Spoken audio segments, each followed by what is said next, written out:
Losing time, I'm fading fast. I just wanna make it last. Try to let go of the past. I close my eyes, embrace the blast. Sleepless nights and headaches stack. Restlessness to hell and back.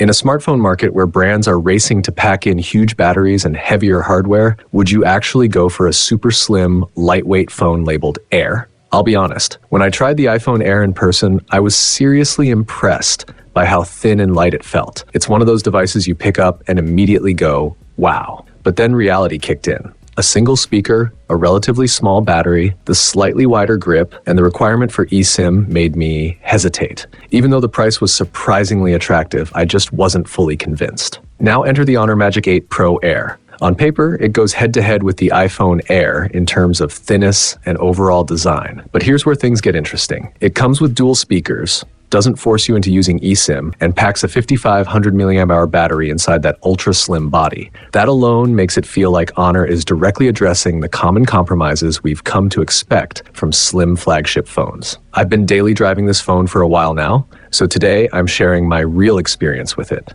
A quick shout out to my tech partner from China for sharing this video. A big thank you for making this possible. Hey everyone, it's Maiky from techmaiky. If you love staying updated with the latest gadgets, make sure to subscribe and hit the notification bell so you never miss out on our exciting tech content. The version I have is the morning color. I picked it simply because I like the same color style on the Honor Power. Clean, fresh, and minimal. Looking at the dimensions, the width and thickness are really well balanced. And that 6.1 millimeter thickness, it sounds impressive on paper, but trust me, it feels even better in hand.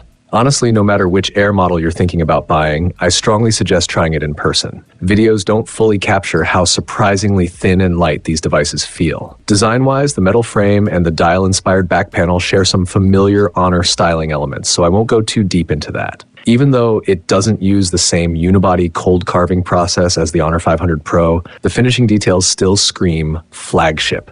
It doesn't feel like a compromised device at all. On the front, you get a 6.3-inch LTPO display with up to 120 Hz refresh rate and a sharp 460 ppi. The clarity is excellent. Eye protection has always been one of Honor's strengths, and all the expected features are here. You get both classic and comfort dimming modes. Colors look vibrant yet natural, viewing angles are solid, and outdoor brightness is more than enough for daily use. Add in the 1.08mm ultra-slim, evenly spaced bezels on all four sides, and the overall screen experience feels premium and immersive. I'm genuinely satisfied with it. The front is protected by GC glass, and you also get 3D ultrasonic fingerprint unlocking, dual frequency GPS, quad frequency BeiDou, Special, and IP68 and IP69 dust and water resistance. Basically, all the proper flagship level specs are here. What surprised me even more is that this phone supports quad SIM dual standby with eSIM functionality as well, which is impressive for such a slim device. The dual speakers don't hit quite as hard as the dual 12/16 speakers on the MagicBook Pro, but the mids and highs sound cleaner and more refined overall. For a slim phone, the audio performance is solid. Under the hood, the Honor Magic 8 Pro Air runs on the Dimensity 9500 chip. More than just raw performance numbers, I was curious to see how Honor would handle a Dimensity flagship processor, since it's been a while. And beyond that, I really wanted to see how far they've pushed the camera system this time. To fit a triple camera setup into such a thin body is seriously impressive from an engineering standpoint. Even the periscope telephoto lens is included, using an ultra-thin periscope module. Both the main camera and the periscope support SEPA 5.0 level optical image stabilization, which is great to see. In real-world use, the image resolution is strong. Personally, I really like the natural imaging style. The photos look very close to what your eyes actually see. The only thing is that the overall color tone leans slightly toward the pale side. One small detail I noticed, sometimes when switching to telephoto mode, there's about a 1-second stabilization pause. Night photography is still impressive. It handles red signage in night scenes accurately, which is often tricky for many phones.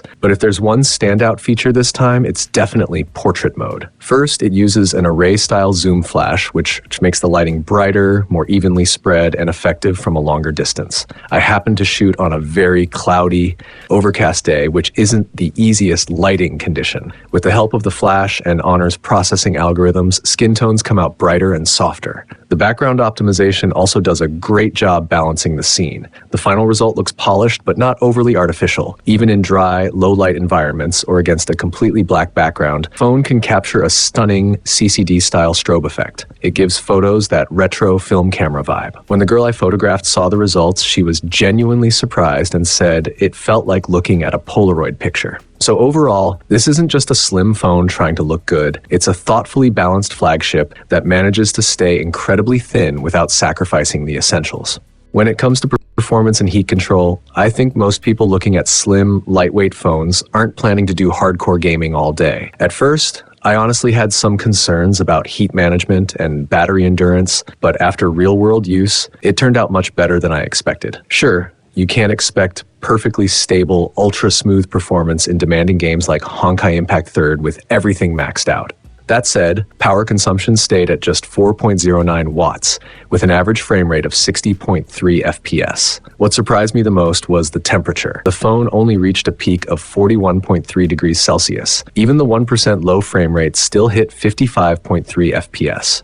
After playing for half an hour, the battery dropped by only 7%, which is basically on par with a standard flagship. That result honestly exceeded my expectations. During longer sessions of League of Legends Mobile, running at 120 FPS on high graphics, including ranked matches, half an hour of gameplay used just 8% battery, while maintaining an average of 120 FPS.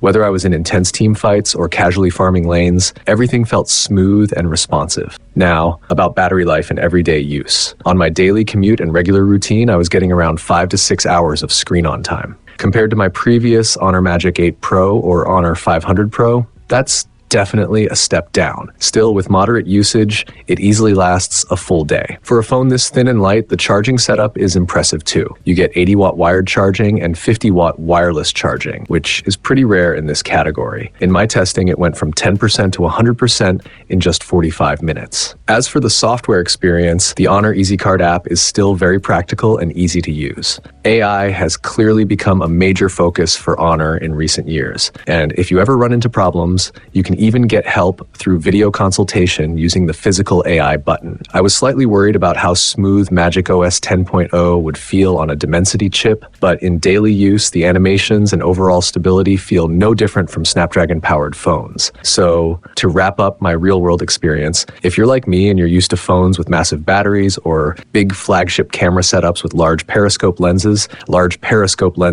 switching to the Honor Magic 8 Pro Air will definitely make your wrist feel lighter. The only trade-off is that you might think a bit more about battery levels at night. But if you're curious about trying an Air model, this is honestly a great place to start. There really aren't many compromises here. It's a solid recommendation for anyone who wants a genuinely lightweight flagship. On the camera side, portrait performance is especially satisfying. I think a lot of women will really enjoy the results. It's clear that Honor put a lot of effort into this device, and I wouldn't be surprised if more brands start moving in this direction, competing on how far they can push integration and engineering limits. And that's it for today's video. Thanks for watching. I'll see you in the next one.